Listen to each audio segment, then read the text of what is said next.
Ah, Welcome back, everyone. I'm Marita. How are you? good to be here. Good. Today, so we're laughing because we want to talk about chaos. And as we were doing our recording, I said the word and our whole Zoom shut down. But here we're back. So chaos. So I often think, just to introduce, Here, it's here. it's here, right? Thank you. That it has a negative connotation in the Western mind, in the modern world, right? When we say it's chaotic, oh, this is so chaotic, right? It's like a negative term, right? But the indigenous ancient perspective is very different than that. So, Marita, what's your, let's weave together on this chaos. Yeah. You know, I it's really interesting that it's not just from an indigenous perspective, right? If we look to Greece, sitting with those gods who I've been having a good time with, the first created being is chaos, right? If we look at it from a scientific perspective of physics, randomness, right? But unpredictable conditions, but there's nothing wrong, right? Chaos for many other people is that formless thing of creation itself. And so for me, when I sit with chaos, right, there is beauty in it because it challenges me to connect back to the world at a universal and galactic level of molecules, of atoms. And then I have to dig through and sort through my belief structures or my definitions or what has been told to me, right? And the Western world tells me that, as you said, chaos is bad because we're supposed to control things, that humans are here to control. But if I sit with my relations, if I sit with, uh, you know, cultures that sit and eat and drink with their gods, then I don't have to define it. I don't have to be attached to it. I can just allow it to be and learn from it. How can chaos, this formless, randomless, wow, that means if things are quote unquote random, then I can be in that unstructured, right? Unstructured playtime, for kids is some of the best things that you can give them, right? You have children, and it's such a beautiful thing to just have uh, unstructure, right? And we're seeing schools kind of find ways to reintroduce, as you could might say, chaos, opportunities for children to explore expression. So if we look at chaos as an exploration of expression and potentiality of individuation, then we're sitting with it in a different way. It doesn't mean that I like it all the time. It doesn't mean that it doesn't make my body quote unquote dysregulated, right? But that means I can sit with that dysregulation, right? Not damn it or demean it and be like, oh, this is what chaos feels like. Wow, how does this energy create? Right? Sometimes it means Marita's taking Alka-Seltzers, right? Chaos and Alka-Seltzers, you know? Sometimes it means, that I need extra support, right? I need extra support. I need to go, whew, really dig in deep and sit with cacao every day, which is what I've been doing to help. And that means my minerals are off, right? So chaos disrupts my minerals, right? It disrupts the land inside of me like a volcano. So then if I'm in relationship to the volcano here, Pele is very active and my minerals are moving and chaos is that energy of the creation of the unknown, then I'm going to go sit with the cacao that we make here, which knows how to birth in a different way, how to stay connected. And then Mhm. I'm putting minerals back in my body that creates balance, right? And so again, it's not easy. It feels uncomfortable at times.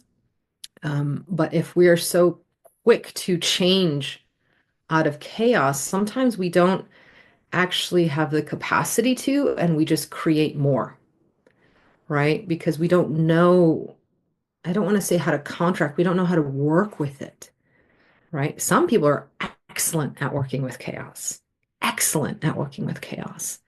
And so, I sit with those Mm, teachers, whether I consider them teachers or enemies, right?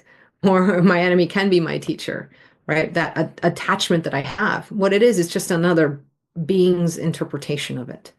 mhm, And so, whether I like it or not, how they're working with chaos, I can learn, mm, right? I can learn whether it's literally marine mammals who are, whew, talk about, they've been enduring a lot of chaos for a long time because humans created that chaos, and just the ocean itself, right? Not stable like land. And I'll say one last thing. Whenever I go back to the continent, I find the size of the land structure overwhelming sometimes, and and I find that that's where, if you are born and live on a large continent, right, and your continent as a quote unquote country is very large, it's very easy to be sure of yourself, because that land, you're like, oh, I can conquer it, I can take it, it's stable, I can drive through it, I can, But here in Hawaii, right, uh, we live with what many people in the mainland call instability, active volcanoes and the Pacific, right? So very different relationship. I think it allows us to relate to creation, or what others people would call random acts, in a very different way, um, and sit with chaos at the table and feed it as we feed ourselves. It's interesting because I remember my teacher say one time, a long time ago, say, well, without chaos, there would not be life. And there's a direct connection to life birthing through chaos. Think of the primordial universe that was not organized.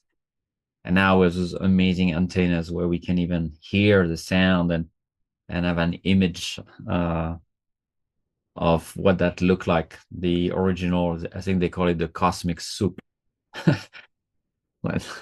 was like a boiling soup a little bit. And but that's interesting, right? The terms we use when we describe that. Um, and I often think about the opposite, which is very structured and organized and stable, right? And there is no evolution in that. Stability can be great and it can feel great to the body. Obviously, we need some elements of stability. We know that even for the climate, we need it. For our lives, we need it. But we know that also any transformation, we go through this period that feel chaotic, that are chaotic in essence, in order to bring growth and rebirth. And like you said, the volcano, right? For a moment, it can feel like chaos, but then new life arises on the slope of this beautiful mountain. Just give it time. And, I was a musician. I used to play violin in orchestra for decades. And the first things you do when you sit with other musicians is that everybody tune their instruments and you have this kind of weird sound. If you've ever been to a symphony or opera or orchestra, there's this chaotic sound. And then everybody, you hear everyone and we kind of merge and then we find this note that we align ourselves with. But we start with chaos. We start with every instrument being disconnected from each other's. And through that disconnection, through listening and studying the chaos, basically, through being in deep relationship with it, we find our way back to perfect tuning. And I find it's a beautiful image on how chaos is a precursor of a new melody or a new sound, of a new vision, of a new life. The possibility is there.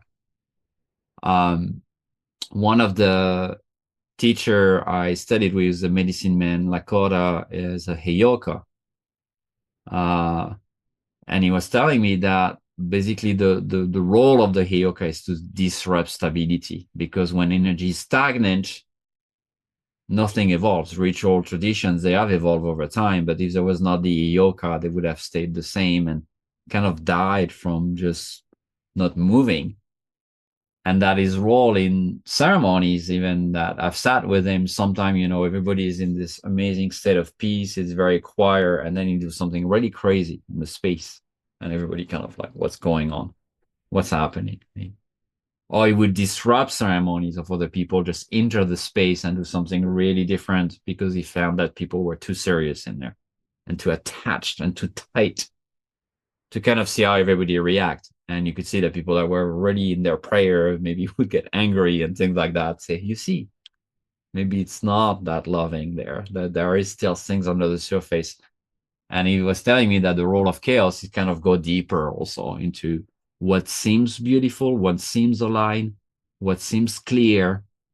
And then chaos come in and say, well, are you sure? It's like a pressing the buttons of everything and everyone, right? So it's a life-giving process, ultimately.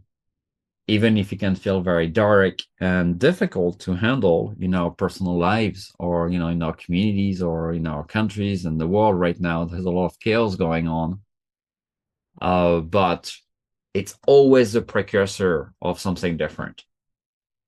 So sometimes, we're looking for hope, or we're looking for a way to, understand what is happening. And chaos, even if it's disorganized, as its own organization, even if it's seems meaningless, it has a lot of meaning. It's a primordial force that's been here for eons. And if we shift a little bit our relationship to it, a narrative, and like you said beautifully, like if that can become my teacher instead of my enemy, if I can kind of just shift that lens and say, okay, it's something to learn here, then I think we can allow that to flow more easily, and more importantly, learning how to dance with it, learning how to be present with it, honoring this Mm-hmm. very old force. That's probably one of the most ancient force that we are, witnessing right now, but has been here way before there was even a planet Earth, as we call it. So Mm-hmm. curiosity, I feel curiosity, and say, okay, maybe there is more to it. Maybe it's not just it's not human created. It's part of nature, our nature, and nature in general, beyond the human realm. Mm-hmm. Yeah, I love it. I love it. Thank you so much for sharing that symphony of chaos, curiosity, and creation. Thank you, Marita. Thank you, everyone. Mm-hmm.